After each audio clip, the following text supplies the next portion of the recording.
part of this issue and other issues with COVID, goes back to an attempt to enforce one acceptable narrative on all these issues. And, you saw it with the censorship of Dr. Bhattacharya with Twitter.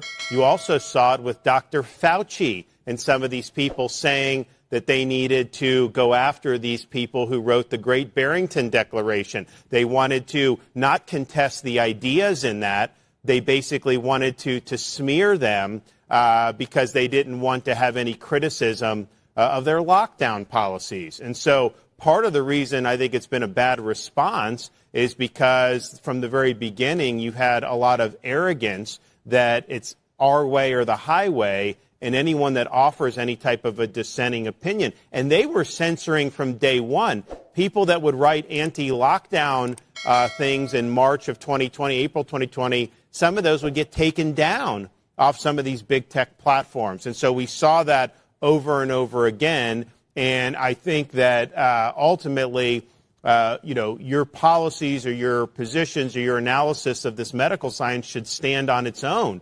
And if it's not able to accept criticism, if you can't defend the policy against valid criticism, then maybe you need to be looking in the mirror. But that's not what these elites wanted to do. They wanted to just cocoon themselves from any criticism and to try to denigrate anybody that had a different way of thinking. So I think with the Twitter, what Elon Musk is doing, I think there's going to be a lot more that comes out with that. And I think that that's very important. But I think it's also important to say, Twitter is not even close to most of the censorship, what was going on. They're a much smaller company than like a Google or YouTube or some of these others. And I guarantee you everything that was going on in Twitter is going on in these others, if not even more so. And we got a sense of that when they went after us for having the opposing the masks, having the experts oppose the masks for these young kids.